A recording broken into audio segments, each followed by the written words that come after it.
அனைவருக்கும் அஸ்ஸலாமு அலைக்கும் வரஹ்மத்துல்லாஹி வ பரகாத்துஹு. இன்னைக்கு பேரணாம்பட்டு மஸ்ஜிது சேவை குழு உடைய முன்னெடுப்பில் இனிஷியேட்டிவில் கிங் பேலஸ் உடைய உரிமையாளர் ஹாஜி ஷரீஃப் அவர்களுடைய முழுமையான ஸ்பான்சரில் இன்னைக்கு 29 ஜோடிகளுக்கு நிக்கா மஜ்லிஸ் இன்னைக்கு நடந்து கொண்டிருக்கக்கூடிய ஒரு கண்கொள்ளா காட்சியை நாம் எல்லாம் பார்ப்பதற்கு நம்முடைய ஹயாத்தில் இப்படி ஒரு பாக்கியத்தை நம்ம எல்லாரும் அடைஞ்சிருக்கிறோம். ஃபஸ்ட்டு விஷயம் மஸ்ஜிது சேவை குழு அப்படிங்கிறது மஸ்ஜிதை மையமாக வைத்து மக்கள் பணியாற்றுதல். மஸ்ஜித் சேவை குழு is nothing but doing social service through மஸ்ஜித். மஸ்ஜித் மூலியமாக தான் எல்லா சேவைகளும் செய்யணும். இதை யார் ஆரம்பித்தாங்க? மஸ்ஜித் மூலியமாக சேவை குழு செய்யணும்னு ஆரம்பித்தது யார்? அதனுடைய ஃபவுண்டர் யார் அப்படின்னா சந்தேகமே இல்லை, பெருமானார் நபிகள் நாயகம் ஸல்லல்லாஹு அலைஹி வஸல்லம் அவர்கள் மட்டும்தான். யாரும் இதுக்கு ஃபவுண்டர் கிடையாது எம்எஸ்கேவுக்கு. ஏன்? நபி ஸல்லல்லாஹு அலைஹி வஸல்லம் தான் முதல் முறையாக மஸ்ஜிதில் வச்சு உணவை கொடுத்தவர்கள், உதவி செய்தவர்கள், ஆடை கொடுத்தவர்கள். அதை அவங்க ஆரம்பித்து வைத்தது மஸ்ஜித் நபவியில. அதே காட்சியை we will like to bring again in each and every மஸ்ஜித் அப்படிங்கிறது தான் நம்முடைய அஜெண்டா, நம்முடைய பர்பஸ். ஆனால் அந்த மஸ்ஜித் சேவைக்குழு இப்போ டெம்பரரியாக எந்த ஊருக்கு போனீங்கனாலும் 1100 இடங்கள்ல அது ஆப்ரேட் ஆகிட்டு இருக்குது. சவுத் இந்தியாவில், நார்த் இந்தியாவில் எல்லா பக்கம் இருக்குது. எங்கே போய் கேட்டாலும், இப்போ போய் கேட்டிங்கன்னா இந்த மஸ்ஜித் சேவைக்குழு உங்கள் ஊரில் ஆரம்பித்தாங்களே அது எந்த ஊரில் இருந்து வந்தாங்க அப்படின்னு கேட்டிங்கன்னா எல்லா ஊருக்காரங்களும் ஈரோடுன்னு சொல்லுவாங்க. ஆனால் பேரணாம்பட்டு மஸ்ஜித் சேவை குழு அப்படி சொல்ல மாட்டாங்க. ஏன்னு கேட்டா மற்ற ஊர்களுக்கெல்லாம் ஈரோட்டிலிருந்து எம்எஸ்கே மஸ்ஜித் சேவை குழு போனது, பேரணாம்பட்டுக்கு மட்டும்தான் அது காபத்துல்லாவிலிருந்து வந்தது. அது காபத்துல்லாவிலிருந்து வந்தது, சஃபா மருவாவிலிருந்து வந்தது. ஏன்னா நம்ம சவுது காஜியாரு அங்க உம்ரா போன போது இந்த மஸ்ஜித் சேவை குழுவுடைய செய்திகளை எல்லாம் கேள்விப்பட்டு உள்வாங்கி நேரா நம்ம பாபாஜான் அப்துல் வஹாப் சாப் அவங்கள்ட்ட சொல்றாங்க. சொன்ன உடனே அவங்க என்னப்பா அது நல்லதா இருக்குது, கூப்பிடு கேட்போம். என்னை கூப்பிட்டாங்க, உட்கார வச்சாங்க, கேட்டாங்க. அவங்கள்ட்ட பேசுறதுக்கு அப்புறம் சொல்றேன், உண்மையிலேயே நான் சொல்றது 100க்கு 100 சரியா இருக்கும், நீங்களும் ஒத்துக்குவீங்க. ஒரு உண்மையான இந்த சமூகத்தின் ஒரு தலைவரை இந்த தமிழ்நாட்டில் நீங்க பார்க்கணும்னா அது அப்துல் வஹாப் சாப் தான். ஏன் அப்படின்னா முதல் முறையா நான் இது மாதிரி பல ஊருக்கு பல கிராமத்துக்கு போயிருக்கிறேன். இந்த எம்எஸ்கே பத்தி மணிக்கணக்காக உட்காந்து கேட்பாங்க. எல்லாம் கேட்டுட்டு சொல்ற விஷயம் என்னன்னா, நாங்க யோசனை பண்ணி சொல்றோம் அப்படிங்குவாங்க. அடுத்த மாசம் வாங்குவாங்க. ஆனா பாபாஜான் அப்படி சொல்லல. எல்லா முத்தவழியும் உட்கார சொன்னாரு, நல்லா கேட்டாரு. கேட்டுட்டு அவர் சொன்ன ஒரே ஒரு வார்த்தை, நல்லது தானே, நல்லது தானே சொல்றாரு, எல்லாரும் செய்யலாமான்னு கேட்டாரு.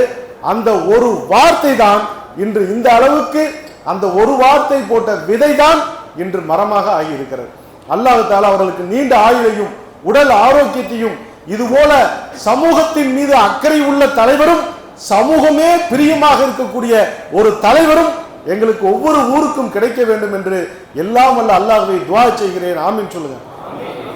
கண்ணியத்துக்குரியவர்களே, அடுத்தது நம்ம ஷரீஃப் ஹாஜியார் வந்த உடனே கேட்டேன், ஹாஜியார் உங்களுக்கு எத்தனை குழந்தைங்க அப்படின்னு. 2 பையன் 1 பொண்ணுன்னாரு. தப்பா சொல்லிட்டீங்க ஹாஜியார், கணக்கு தப்பு. இன்னையிலிருந்து அந்த 29 பிள்ளைகளும் உங்க பிள்ளைங்க தான். இன்னைக்கு நீங்க ஒரு புள்ளையா, அந்த ஒரு புள்ள கவுண்ட் வச்சுக்கங்க, 29ஓட 1 சேர்த்து 30 புள்ளைன்னு கணக்கு வச்சுக்கங்க. நீங்க 30 பிள்ளைகளை பெருமானார் நபிகள் நாயகம் ஸல்லல்லாஹு அலைஹி வஸல்லம் சொன்னாங்க, நீங்கள் 2 பெண் குழந்தைகளை பெற்றெடுத்து நல்ல முறையில் வளர்த்தி, ஒழுக்கத்தோடு வளர்த்தி திருமணம் செய்து கொடுத்தால் சொர்க்கத்தில் நீங்கள் என்னோடு இப்படி இருப்பீங்க. நாங்க யாருக்கு இந்த சுப செய்தி? பசங்களை பெத்தா இல்ல, பிள்ளைகளை பெத்து, பெண் பிள்ளைகளை பெத்து வளர்த்து ஆளாக்கி எப்ப திருமணம் செஞ்சு கொடுத்தாங்க. ஹாஜியார் அப்படிலாம் கஷ்டப்படாம ஒரே நாள்லயே 29 பெண் குழந்தைகளையும் பெற்று வளர்த்து ஒழுக்கமாக கொடுக்க வேண்டிய நிகழ்ச்சியை சிறப்பாக செய்து அந்த நன்மையை அவர்கள் கொள்ளையடித்து விட்டார்கள். என்னுடைய கேள்வியெல்லாம் ஒன்னே ஒண்ணுதான், முடிச்சிடறேன். ஊரு உலகத்துல இன்னைக்கு எத்தனையோ செல்வந்தர்களை நான் பார்க்கிறேன், பெருமையா சொல்றாங்க, எனக்கு ஊரை சுத்தி 1500 ஏக்கர் இருக்குது, ஊருக்குள்ளார 250 ஏக்கர் இருக்குது, நீ எங்க போனாலும் ஏன் பங்களாவை பார்க்காம போக முடியாது. இதெல்லாம் நான் கேள்விப்பட்ட வார்த்தைகள். சொத்து அப்படி, என் மகனுக்கு அப்படி செஞ்சுட்டேன், என் மகனுக்கு இந்த தொழிலை சொல்லி கொடுத்துட்டேன், என் மகனுக்கு இத்தனை வீடு வச்சிருக்கிறேன், இதோட விட்டான்னு இல்லை, மகனையும் முடிச்சு பேரனுக்கும் சொத்து. கொள்ளு பேரன் சொல்லுவாங்க தமிழ்ல, கொள்ளு பேரன் எள்ளு பேரன், கிராண்ட்சன் ஆஃப் கிராண்ட்சன். அவனை இவன் பார்க்க போறதே இல்லை. பார்க்காத கொள்ளு பேரனுக்கெல்லாம் சொத்துக்களை சேர்த்து வைக்கக்கூடிய இந்த செல்வந்தர்கள், கண்ணால் பார்க்கக்கூடிய அண்டை வீட்டார், அயலார்கள், அனாதைகள், ஆதரவற்றோர், அவர்களெல்லாம் உங்கள் பிள்ளைகளாக தெரியவில்லையா? அவங்களுக்கெல்லாம் நீங்க உதவி செஞ்சா அந்த பிள்ளைகள் உங்களுக்கு நல்லா கேட்டுங்க. சொத்தை எத்தனையோ 15 வருஷ வாழ்க்கையில பார்க்கிறேன். இந்த 15 வருஷ சேவையில சுத்தாத கிராமம் இல்லை, போகாத ஊர் இல்லை. கேள்விப்பட்ட ஒரு விஷயத்தை சொல்றேன். என் கண்ணு பார்க்க ஒருத்தரை பத்தி சொல்றாங்க, ஹாஜியார் அவர் நன்கொடையே கொடுக்க மாட்டேங்கிறார் எம்எஸ்கேவுக்கு. நான் சொன்னேன், அவரு கொடுக்கலப்பா, எம்எஸ்கேவுக்கு அல்லாஹு தஆலா அவர் காசை வேண்டாங்கிறான். அவரு கொடுக்க மாட்டேன்னு சொல்ல, அல்லாஹ் வேணாங்கிறான், நீ வாங்காத அப்படின்னு. அப்படியெல்லாம் சொத்தை சேர்த்து வச்சவங்க இறந்துட்டாங்க. அவரு மகனுக அந்த சொத்தை மகனுக்குனே வச்சுட்டு போன சொத்து, யாருக்குமே கொடுக்காத சொத்து இன்னைக்கு எதுல போயிட்டு இருக்கு தெரியுமா? இன்னைக்கு நான் சொல்றது இங்க ரெண்டு சொல்றேன், ஜங்கிலி ரம்மியில போயிட்டு இருக்குது. எதுல போயிட்டு இருக்குது? ஜங்கிலி ரம்மியில போயிட்டு இருக்குது. சகோதரர்களே, வாழுகிற காலத்தில் நமக்கு அல்லாஹ் செல்வத்தை கொடுத்தால் அதை அல்லாஹ் அருள் என்கிறான். செல்வத்தை ஒரு இடத்துல குர்ஆன்ல சொல்லும் போது, நீங்கள் ஜும்மா தொழுகை நிறைவேற்றி விட்டால் அல்லாஹ்வுடைய அருளை தேடி செல்லுங்கள். செல்வம் என்பது அருள், பணம் என்பது அருள். அது எப்ப அடுத்தவனுக்கு கொடுத்தா தான் அது அருள், இல்லை என்றால் அது ஒரு இருள். ஊரெல்லாம் சொத்து இருந்தாலும் உன் கபரு எங்க இருக்குன்னு உன்னால சொல்ல முடியுமா? உசுரோடு இருக்கும்போது. மௌத்தா போனதுக்கு அப்புறம் கியாமத்து நாள் வரைக்கும் எத்தனை ஆயிரம் வருஷம் அந்த கபர்ல கிடக்க போறோம் தெரியல. ஆனா அந்த இடம் எங்கேயும் நமக்கு தெரியல. ஆனா ஊரெல்லாம் சொத்து சொத்துன்னு சொல்லுவதை விட அந்த சொத்துக்களை, அதாவது இப்ப தமிழ்ல திருவள்ளுவர் சொல்லுவாரு, செல்வத்தின் பயனே ஈதல், பணத்துடைய நோக்கமே கொடுக்கிறதா. பணம்னு ஒண்ணு இருந்தா அதை அடுத்தவனுக்கு கொடுக்கிறதா. அந்த அடிப்படையில இன்னைக்கு ஹாஜியார் அவங்க, ஷரீஃப் ஹாஜியார் அவங்க 29 பெண் பிள்ளைகளை தேர்வு செய்து, சொல்ல போனா தேர்வு செய்து சரியான ஜோடியை அமைத்து கண்ணியமாக இந்த கல்யாணம் நடத்துறாங்க. இந்த திருமணத்துக்கு நாங்கள் வைத்திருக்கிற பெயர், நல்ல சாரி, நபி ஸல்லல்லாஹு அலைஹி வஸல்லம் வச்ச பெயர் என்ன தெரியுங்களா? இந்த திருமணத்துக்கு எல்லாரும் நல்லா சொல்லுங்க, திருப்பி சொல்லுங்க எல்லாரும். யாரு கேட்டாலும் என்ன திருமணத்துல போய் கலந்துக்கிட்டீங்கன்னு சொன்னா, இங்க வந்திருக்கக்கூடிய அத்தனை பேருமே இன்னைக்கு சொல்ல வேண்டிய வார்த்தை, நாங்கள் பரக்கத்தான திருமணத்தில் கலந்து கொண்டோம். சொல்லுங்க, பரக்கத்தான திருமணம். சொன்னது யாரு? நபி ஸல்லல்லாஹு அலைஹி வஸல்லம். ஆதாரமான ஹதீஸ். எவர் ஒருவர் எந்த திருமணத்தில் சுமை குறைவாக இருக்கிறதோ, சிரமம் குறைவாக இருக்கிறதோ, செலவு குறைவாக இருக்கிறதோ, அந்த திருமணமே சிறந்த திருமணம் என பெருமானார் ஸல்லல்லாஹு அலைஹி வஸல்லம் அவர்களால் தி பெஸ்ட் நிக்கா என சொல்லப்பட்ட பரக்கத்து நிறைந்த நிக்கா இந்த நிக்கா. இந்த நிக்காவில் உள்ள மாப்பிள்ளைகளும் பரக்கத்தானவர்கள், மணமகள்களும் பரக்கத்தானவர்கள், இந்த நிக்கா மஜ்லிஸிலே கலந்து கொண்டவர்களும் பரக்கத்தானவர்கள். இன்று எங்க ஊர் பக்கம்லாம் பார்க்கிறோம், இங்கெல்லாம் மாறிட்டாங்க. இங்க மேல் விசாரம் குடியாத்தத்து பக்கம்லாம் இன்னைக்கு செலவை ரொம்ப குறைக்கணுங்கிற ஒரு நாலேஜ் வந்துருச்சு. எங்க ஊர் பக்கம் அப்படி கிடையாது. இதே ஒரு ஜோடிக்கு கல்யாணம் பண்றதுக்கு குறைஞ்சது 40 லட்சம், 1 கோடி, 1.5 கோடி போட்டி ஓட்டு சவர்களே. ஆனால் நபி அப்படி சொல்லலையே. எங்க செலவு கம்மினாங்க.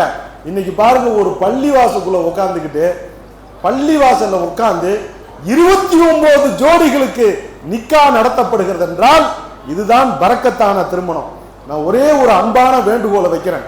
அடுத்த முறை, நான் இதுக்கு முன்னாடி வந்தப்ப ஒரு 8 கல்யாணம் நடந்துச்சு, இன்னைக்கு 29 கல்யாணம் நடக்குது. ஆனால் அடுத்த முறை நடக்கும்போது இந்த திருமணத்தில் இந்த ஊரில் உள்ள செல்வந்தர்களுடைய பிள்ளைகளும் இந்த நிக்காவிலே கலந்து கொள்ள வேண்டும் இன்ஷா அல்லாஹ். பெரிய பணக்காரங்க நாங்களும் அந்த பரக்கத்தான நிக்கால கலந்துக்கிறோம் வரணும். நாங்களும் கலந்துக்கிறோம் வரணும். பல்லவட்டியில் போய் பாருங்க, 20 நிக்கா, 22 நிக்கா, எல்லாமே செல்வந்தர்கள் தான். ஏன்னா கடையை விட்டு போட்டு வர முடியாது, அதனால ஒரே நாள் வச்சு முடிச்சிருவாங்க ஊரே. அது மாதிரி அடுத்த முறை இந்த நிக்கா மஜ்லிஸ் என்பது இது ஏழைகளின் நிக்காவல்ல, பெருமானார் ஸல்லல்லாஹு அலைஹி வஸல்லம் நமக்கு சொன்ன எளிமையான நிக்கா இந்த நிக்கா. அதனால இந்த நிக்காக்களை அடுத்த முறை எல்லாரும் கலந்துக்கணும். அதே சமயத்தில் ஒவ்வொருத்தருமே ஒரே ஒரு விஷயம் சொல்லி முடிச்சிடறேன். நபி ஸல்லல்லாஹு அலைஹி வஸல்லம் சொன்ன ஹதீஸ், பக்கத்து வீட்டுக்காரன் பசித்திருக்க தான் மட்டும் உண்டு மகிழ்பவன் என்னை சார்ந்தவன் அல்ல. பக்கத்து வீட்டுக்காரன் பசியோடு இருக்கிறான், நீ அவனுக்கு சோறு கூட போடாம நீ என்னதான் நல்ல காரியம் பண்ணாலும் உனக்கும் எனக்கும் சம்மந்தம் இல்லைன்னு நபியுடைய ஹதீஸ். நாளை மறுமையில போய் நீ ரசூல் ஸல்லல்லாஹு அலைஹி வஸல்லம் முகத்தை பார்க்கும்போது, நீ பக்கத்து வீட்டுக்காரனுக்கு கூட சோறு கொடுக்காரவன், உனக்கும் எனக்கும் சம்மந்தம் இல்லைன்னு நாளைக்கு மகசர்ல நபி ஸல்லல்லாஹு அலைஹி வஸல்லம் நம்மை பார்த்து சொன்னால் நம் நிலை என்ன? அப்ப எந்த அளவுக்கு சிந்திக்கணும்னா இந்த பக்கத்து வீட்டுக்காரங்களை பத்தி சிந்திக்கணும். ஒன்று. ரெண்டாவது விஷயம், உங்க வீட்டில் நல்ல குழம்பு வைக்கிறீங்க, நல்ல ருசியான குழம்பு, கப கப கப கபன்னு மணக்குது. இப்ப ரசூல் ஸல்லல்லாஹு அலைஹி வஸல்லம் என்ன சொல்றாங்க, உன் வீட்டில் வச்ச குழம்புடைய மனம் ஒன்னும் பக்கத்து வீட்டுக்காரனுக்கு போயிருச்சு அப்படின்னா தயவு செஞ்சு அவனுக்கும் சேர்ந்து குழம்பு கொடு. ஃபர்ஸ்ட் பாயிண்ட், குழம்பு நிறைய இருந்தா அவனுக்கும் கொடு, பக்கத்து வீட்டுக்காரனுக்கு மீன் குழம்பு கொடு. கொடுக்க முடியல, இப்ப கொஞ்சம் தண்ணியை ஊத்து, கொஞ்சம் தண்ணியை ஊத்து, ருசி குறைஞ்சாலும் பரவாயில்ல, ஷேர் பண்ணி சாப்பிடு, பக்கத்து வீட்டு கொடு. உன்னால தண்ணியையும் ஊத்த முடியல, இப்ப என்ன தெரியுமா நீங்க செய்யணும், கதவெல்லாம் சாத்திக்கணும், அந்த வாசம் போகாம பார்த்துக்க. ஏன் இதை சொன்னார்கள்? நீ உன் வீட்டில் இன்னைக்கு மீன் குழம்பு வச்சிருக்கிற, மட்டன் குழம்பு குருமா வச்சிருக்கிற, பக்கத்து வீட்டில் ஆதரவற்றோர் இருப்பார்கள், அனாதைகள் இருப்பார்கள், ஏழைகள் இருப்பார்கள், அதை வாங்க இயலாத குழந்தைகள் இருப்பார்கள். அவர்களுக்கு அந்த மனம் வீசும் பொழுது அவர்கள் மனம் பாடுமே, அவர்கள் ஏங்குவார்களே, அந்த ஏக்கம் இருக்கக்கூடாது அல்லவா? அதற்காக கொடுங்க. நாங்க இப்ப நான் கேட்கிற கேள்வி என்னன்னா, ஒரு உணவுக்கே ஏங்குகிற ஏழைகள் நம்முடைய வீட்டில் கோடிக்கணக்கா செலவு செஞ்சு ஜாம் ஜாம் நிக்கா நடக்கும் போது நம்முடைய தெருவில் ஒரே வீட்டில் 23 வயசு 24 வயசு 25 வயசு ஆகியும் கல்யாணமாக முடியலையே, காசு இல்லையே, டவுரி கேட்கிறாங்களே, நான் என்ன செய்வேன் என்று கதறிக்கு கொண்டிருக்கிற ஒரு பெண்மணி, அதனோடு படித்த பெண்மணி கணவனோடு ஜோடி போட்டு தெருவிலே நடக்கிறது. ஒரு ஏழை பெண்மணி அதை ஜன்னலிலே பார்த்து ஏங்குகிறது. அந்த ஏக்கத்துக்கு விடை சொல்லாமல் நாளை எப்படி பெருமானாரை போய் நாம் சந்திக்க போகிறோம்? எப்படி பெருமானார் ஸல்லல்லாஹு அலைஹி வஸல்லம் அவர்களை நாம் சந்திக்க போகிறோம்? கண்ணியத்துக்குரியவர்களே, ஹாஜி சாப் அவர்கள் எடுத்த இந்த முயற்சி, மஸ்ஜித் சேவை குழு துணை நின்று, இது முஸ்லிம்கள் மட்டுமல்ல முஸ்லிம் அல்லாதவர்களை கூட சென்றடைய வேண்டும். தேசிய அளவில் இது போன்ற நிக்காக்கள் நடைபெற வேண்டும். வயதான பெண்மணிகள், இன்னைக்கு காசு இருக்கிறவன், கோடிக்கணக்கா பணம் வச்சிருக்கிறவனுக்கே பொண்ணுக்கு வயசு 22ன்னா அவனுக்கு வயிற்றுல கலக்குது, 23 ஆயிடுச்சுன்னா கலங்குது, 24 ஆச்சுன்னா கதறான், குடிக்கிறான் மாப்பிள்ளைன்னு. காசே இல்லாதவன் நிலைமை என்ன நினைச்சு பாருங்க. அதனால இந்த முயற்சி மிகப்பெரிய முயற்சி. அல்லாஹு தாலா இந்த முயற்சிக்கு நாம் எல்லோரும் உறுதுணையாக இருந்து அடுத்தடுத்த வருகிற ஆண்டுகளில் இந்த நிக்காக்கள் அதிக அளவில் கூடிக்கொண்டே போக வேண்டும். அனைத்து சமுதாயத்தை சார்ந்தவர்களுக்கும் நடத்தப்பட வேண்டும். ஏன் அப்படி சொல்றேன்னா, எண்ணம் போல் தான் வாழ்வு, எண்ணத்தை பெருசா வைக்கணும். எதுவுமே கொஞ்சமா எண்ணம். உலகத்திலேயே கஞ்சத்திலேயே பெரிய கஞ்சம் யாருன்னா நியத்திலேயே கஞ்சம். நியத்துல எதுக்கு கஞ்சம்? நல்லபடியா செய்யணும், இன்ஷா அல்லாஹ் அதிகமாக செய்யணும். தனவந்தர்கள் வேற ஒன்றும் செய்ய வேணாங்க. உங்க உள்ளைக்கு நல்லா கல்யாணம் முடிக்கிறீங்க, நல்லா மெட்ராஸில் பெரிய ரிசப்ஷன்லாம் வைக்கிறீங்க, கல்யாணம் சிம்பிளாக வச்சாலும் ரிசப்ஷன் பெருசாக வைக்கிறீங்க. அப்போ ஒரே ஒரு முடிவு உட்காந்து எல்லாம் பேசும்போது, நிக்கா டேட் முடிவு பண்ணும்போது, இந்தாங்க மாப்பிள்ளை சார்பா ஒரு அமௌண்ட் கொடுங்க, பொண்ணு சார்பா நாங்கள் ஒரு அமௌண்ட் கொடுக்குறோம், ரெண்டு அமௌண்ட்டையும் சேர்த்து ஷரீஃப் ஹாஜியார் கையிலையோ இல்லை பாபாஜான் கையிலையோ கொடுத்துருவோம். அடுத்த நிக்காவில் இன்ஷா அல்லாஹ் அவங்க ஒரு ஜோடிக்கு பண்ணி வைக்கிட்டோம்.